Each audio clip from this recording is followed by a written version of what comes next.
adalah pernah berlaku di zaman Rasulullah sallallahu alaihi wasallam. Tapi bukanlah corona namanya. Sebab itu tuan-tuan dan puan, cerita wabak penyakit ini Rasulullah pernah berhadapan dengan isu ini dan menjadi sebagai seorang yang bagaimana nak mengawal keadaan itu, sebagaimana yang berada di China dan sekarang menular ke negara-negara lain. Tuan-tuan, virus ni tak nampak. Dalam Quran sebut alladzina yu'minuna bil ghaib, dan orang-orang yang beriman pada benda-benda gaib. Syurga dan neraka benda tak nampak gaib, pahala dosa benda yang gaib. Kuman ni pun pakai mikroskop tu baru boleh nampak. Tapi kalau mata kasar dia tak nampak. Benda gaib lah kita panggil. Takut dengan benda gaib ni tuan-tuan puan. Sebab itu hari ni orang sibuk basuh tangan. Doktor pesan dia basuh. Tapi solat 5 waktu Isya semalam yang diumpamakan orang yang ambil wuduk itu seolah-olah mandi di sebatang sungai. Tiap kali dia berwuduk dia tak ambil pot. Ini masalah. Baca hikmah. Setiap kejadian tu ada hikmah. Kalau tak baca hikmah, rambut beruban tak jadi apa. Muslimin muslimat rahimakumullah, Allahu akbar. Nabi SAW pernah ajar cara menghadapi wabah penyakit ni. Kerana apa? Di zaman Nabi telah pun berlaku ada 2 jenis penyakit yang besar. Pertamanya tuan-tuan perempuan, sampai dikatakan oleh Rasulullah SAW, la yadkhulul Madinah al-masih wala at-ta'un. Nabi kata tak boleh masuk ke Madinah bagi yang menjangkit dan terjangkit oleh al-masih dan ta'un. Hadis riwayat Bukhari dan dari Abu Hurairah. Maksudnya apa tuan-tuan puan? Ta'un, disebut ta'un ini. Ta'un ini adalah sebagai ar-rijsu. Ar-rijsu yakni kotor lah. Rijsun ni perkara yang najis, kotor. Kan ada ayat innamal khamru wal maisir wal ansab wal azlamu rijsun, kan? Najis, arak, judi, menyembah bala, bertenuh nasib ini. Jadi rijsun ini dikhabarkan juga kepada penyakit ta'un ini. Sebab dia kotor, maka Nabi cegah siapa yang ada penyakit ni tak boleh masuk ke Madinah ketika itu. Muslimin muslimat rahimakumullah.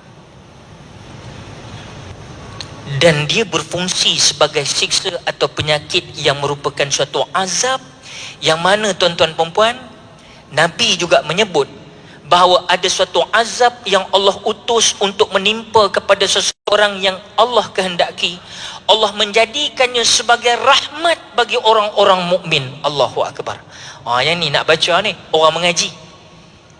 Kalau dengar penyakit, semua orang kata, ni aku salah ni. Ni aku salah ni. Wahal aku dah solat 5 waktu saya semalam, dah puasa dah.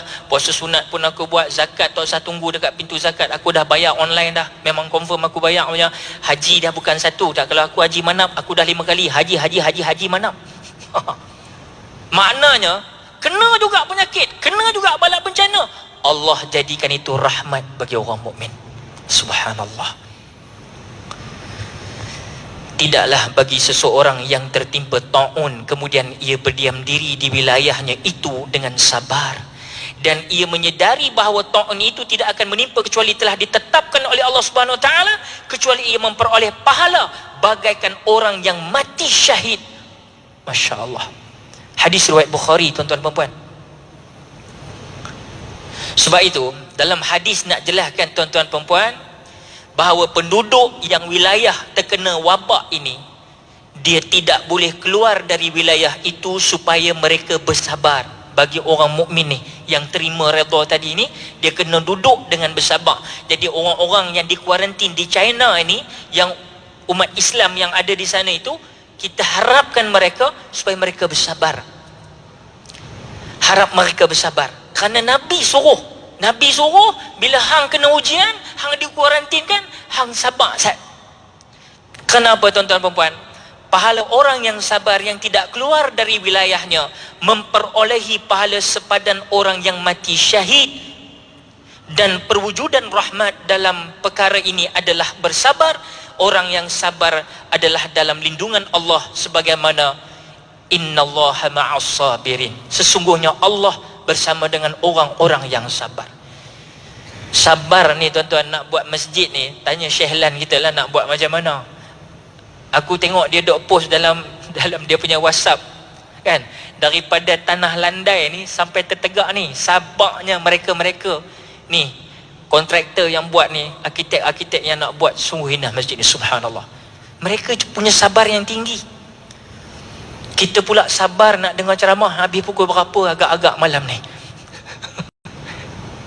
Subhanallah tuan-tuan. Negeri Syam sekitar tahun 18 Hijriah pernah diterjang oleh wabak Quraisy. Wabak tersebut mengorbankan jiwa sebanyak berapa orang kaum muslimin? 25 orang ustaz. 25,000 umat Islam mati di wabak Quraisy ini. Subhanallah. Antara sahabat-sahabat yang disebut mati syahid tadi kerana penyakit tadi, siapa dia? Nabi SAW menyatakan antara sahabat-sahabat tidak lain tidak bukan yang meninggal adalah Muaz ibn Jabal, Abu Ubaidah al-Jarrah, Syarhbil ibn Hasanah, Al-Fadl ibn Al-Abbas ibn Abdul Muttalib. Ini nama-nama besar dalam Islam tuan-tuan dan mati mereka bukan dalam peperangan, walaupun mereka bersama dalam peperangan, tetapi mereka mati kerana penyakit. Sebab itu kena alert bab Wuhan ni, bab penyakit virus corona ni, kena berhati-hati muslimin muslimat rahimakumullah. Sebab itu Nabi kata, apabila kamu dengar wabak berjangkit di satu negeri, maka janganlah kamu datangi negeri itu. Dan apabila wabak itu berjangkit di negeri tempat kamu berada, janganlah kamu keluar dari negeri itu kerana hendak melarikan diri darinya. Ini kita kena alert. Bukan doktor cakap, Nabi sendiri cakap. Doktor tu telah lah, mereka dah mengaji dalam bab saintifik dan sebagainya, istilah kedoktoran. Nabi pesan sebab benda ni berlaku dulu dah. Orang yang kena penyakit wabak ni tak boleh keluar daripada, maknanya kuarantin lah tu. Nabi dah buat lama lah. Tapi tak ada pula kena tembak pula, tak ada. Dalam hadis tak cerita orang kena tembak pasal lari. Cuma Nabi pesan jangan keluar. Umar nak pergi Syria dalam keadaan tengah nak berjalan dengan rombongan yang cukup ramai.